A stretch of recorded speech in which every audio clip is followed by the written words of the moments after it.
Bismillah ar-Rahman ar-Rahim. My dear MRCS candidate, one of the very important things that you should study before going to the exam is the Royal College of Surgeons of England website because it contains very important information for you before you go to the exam.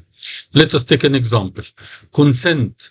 Surgical consent is definitely a very important subject of the MRCS exam.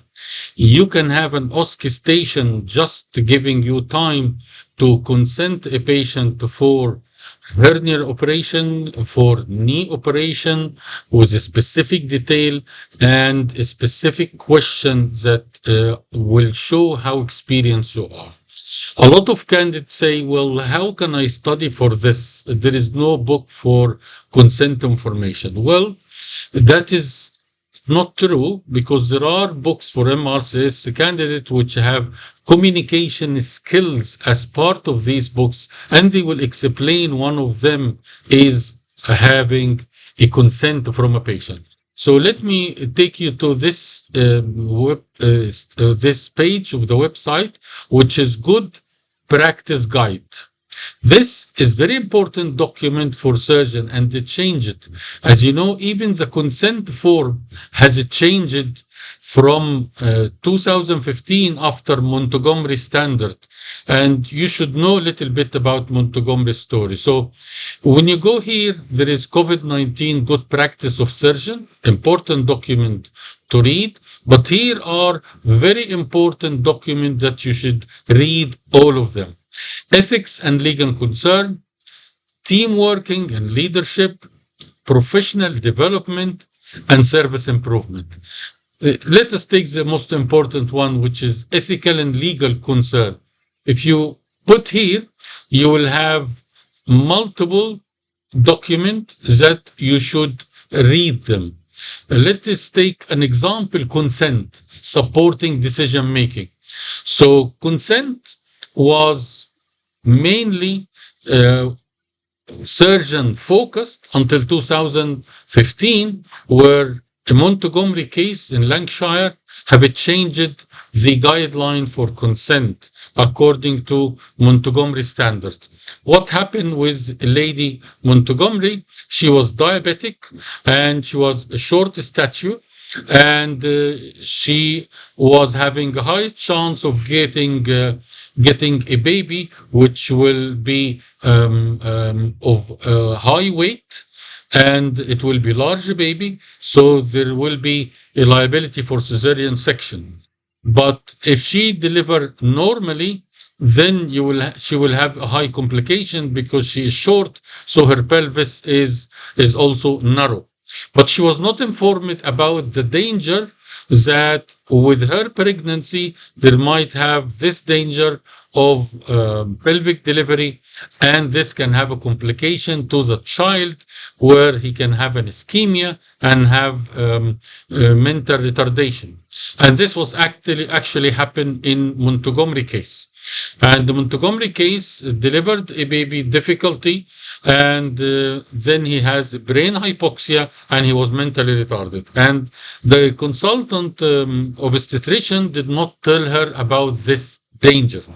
Now, Monotomery case, you as a doctor should be patient focused. So you should tell the patient all the very important side effects. For example, if the patient is a singer, and this is a thyroid operation, you should manifest that recurrent laryngeal nerve injury could change completely his career. And this is very important. If he is a pianist and he is using piano, and this is an operation related to the median nerve of his hand, it can affect his whole career. So we are now in the Monotomery standard, and we always make the patient center of attention of the consent form. But not only this, it's a document which I think is around 40 pages that you can have it, you can read it, and you can download it. And for this reason, because I know the time is short, I will summarize to you the most important point in consenting a patient for surgical procedure. You can find it on the Royal College website. So I've given this material to artificial intelligent agent, Vasai, and now it will have a video, around 7 minutes video, to summarize the content of a consent.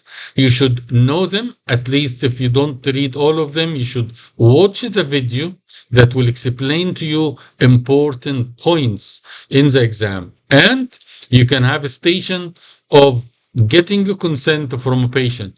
And this patient have a special, let us say, tactical exercise for you, that you can show that you are skillful in getting a proper consent with the patient. So watch this video, and if you have more time, you can read This is a Good Surgical Practice, March 2025. Very recent document and very important for anyone going for MR's exam. I hope it is helpful to you, and I'm sure you will enjoy this video. I am VASI, your virtual AI surgical instructor, created by Dr. Mohammed Almar El-Fark. Okay, let's get right to it.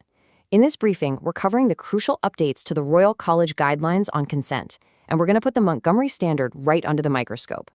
This single quote, "This is everything," it comes from that 2015 Supreme Court ruling, and it is the absolute cornerstone of modern informed consent. It's a complete shift towards patient-centered care, and pretty much everything we're about to talk about flows from this one powerful idea. So here's our roadmap for this briefing. We'll start by looking at the old way of doing things, the Bollman principle.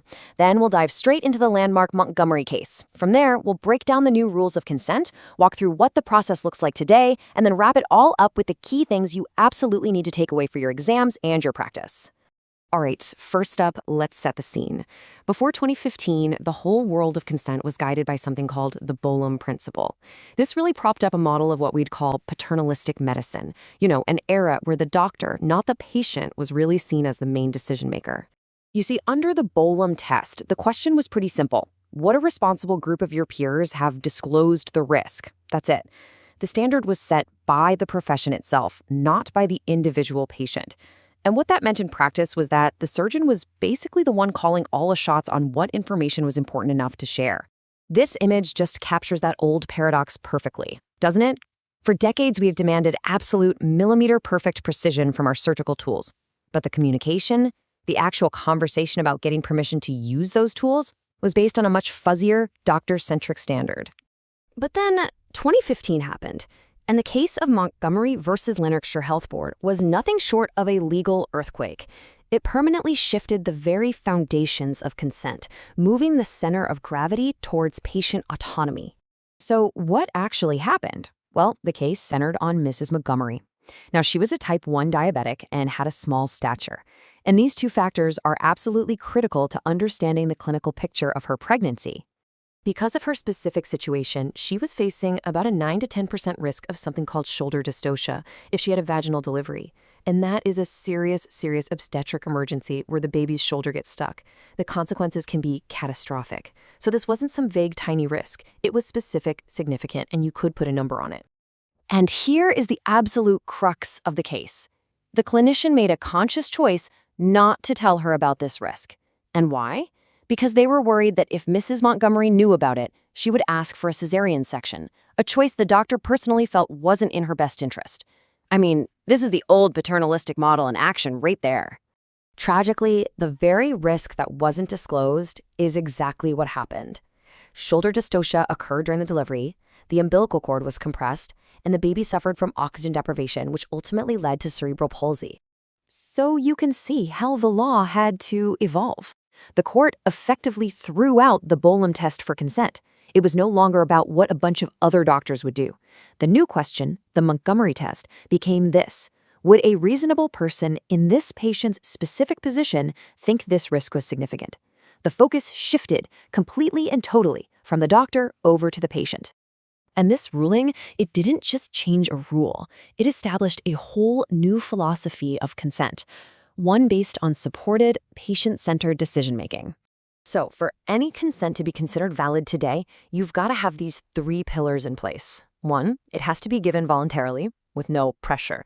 2, the patient has to have the capacity to make the decision. And 3, this is the big one, it must be informed. And that means it's based on the right information, which brings us right back to the heart of the Montgomery Standard. Let's really drill down on this idea of material risk, because this is what you'll be tested on. A risk is now material if it passes a two-part test. First, would a reasonable person in that patient's shoes find it significant? And second, even if the answer to that is no, do you, the doctor, know or should you know that this particular patient would find it significant? It's about their values, their worries, their life, not just cold, hard statistics. So here's the bottom line. Your ability to communicate clearly and effectively isn't a soft skill anymore. It's a core clinical competency. It's just as vital and needs to be just as precise as your ability to handle a scalpel, because an inadequate discussion can cause just as much harm as a technical mistake in the OR. Okay, that's the theory. So how do we actually put this into practice?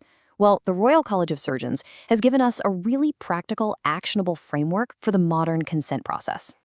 Think of this as your new workflow. Step 1, explain the diagnosis and all reasonable treatment options. And yes, that includes the option of doing nothing. 2, give the patient time to actually think about it. 3, and this is the real Montgomery part, take the time to understand what actually matters to them, their goals, their priorities. 4, discuss the trade-offs and material risks of each option, but in the context of their values. 5, check that they've understood and then respect their decision. And finally, step 6, document everything: the discussion, the options, the risks you talked about, and the patient's final choice. And let me be absolutely crystal clear on this point. A signature on a form is not consent. Legally, it's just a piece of paper. It's evidence that a discussion of some kind took place. The validity, the legality of that consent hinges entirely on the quality and the content of that conversation. If the dialogue was poor, the consent is invalid, no matter who signed what. All right, let's bring this all home. We're going to consolidate everything into a final briefing summary.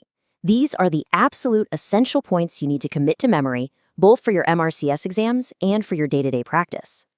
So here's the final protocol. 1, the borium lump test. It's gone. It's obsolete for consent. 2, consent is a dialogue, a patient-centered discussion, not a signature. 3, you have to discuss all reasonable alternatives, and that includes the option of no treatment. 4, material risk is now defined by the patient's unique perspective. And 5, your documentation must reflect that entire decision-making journey. Ultimately, your role has changed. You're no longer just the sole decision-maker. You're the expert guide, the facilitator. Your fundamental duty now is to provide clear, objective information on all the paths available, and then to support the patient as they choose the path that's right for them. So I'll leave you with this question to reflect on. The next time you walk into a consultation, ask yourself this: are you just going through the motions to get a form signed, or are you truly engaging in a process of supported, patient-centered decision-making? The answer to that question is now the true measure of good practice. VSAI briefing complete.